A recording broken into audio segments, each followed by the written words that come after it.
It's not a house of lies, folks. It's a house of dynamite, the new up and coming Catherine Bigelow film. That is the title.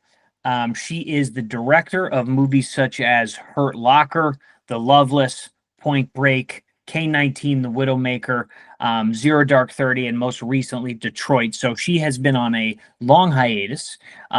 So this project will be coming, I believe, to Netflix exclusively. Brian, you excited?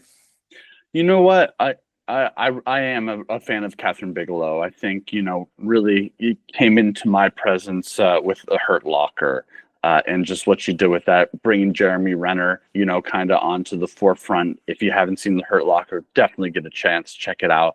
I know that, the movie trope, at least the Army, has been heavily played out, but just with the Bomb Squad, it really has a really fresh take and feel to it. But we're not covering the Hurt Lock. We're talking about the future project. For all the ragging I do about having stars in movies and the kind of the style over substance, or the cameo over story, cameo over character, I'll say. I'm a big fan of Idris Elba, and I'm an even bigger fan probably of Rebecca Ferguson. Actually, you know what? I'm a huge fan of those both. I think that they have great capabilities and capacities. Rebecca Ferguson, I've always thought, was my favorite part of the Mission Impossibles. Now she's starting to get more and more of lead roles in series like Silo. I think she's phenomenal, and to have her paired with Idris, another two, correct me if I'm wrong, British actors.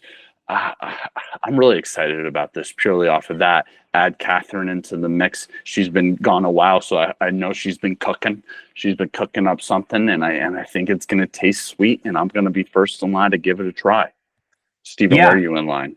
yeah. Well, I think I'm fifth.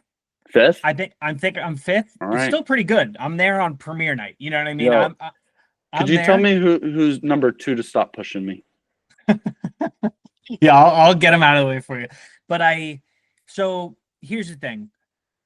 Um, Catherine Bigelow was, I guess this is a side note, but Catherine Bigelow was classically trained in painting.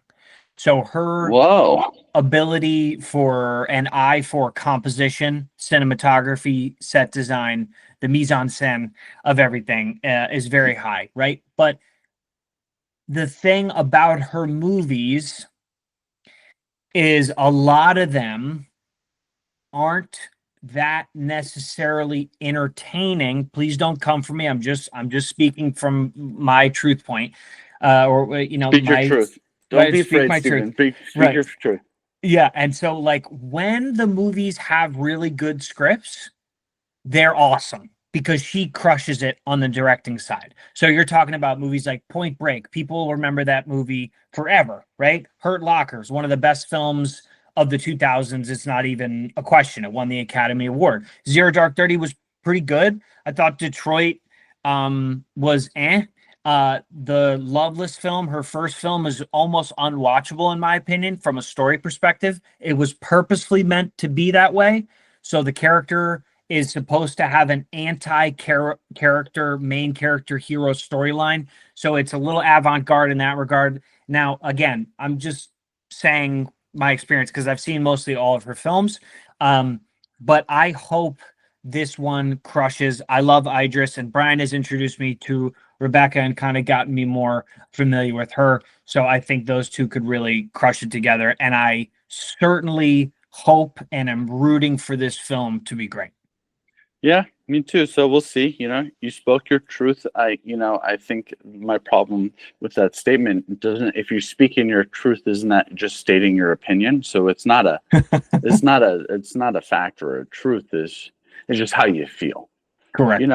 But how you feel, that's only that, and I'm not going to validate that. So, Stephen, always feel free to speak your truth, and we encourage all of you to speak your truth in the comment section. Let us know how it really is. We can handle it. We're trying to develop thicker skin. It's soft actually right now, so we need the practice. Take a beating, but we love you all. We'll catch you all on another episode of the Blockbuster Brothers.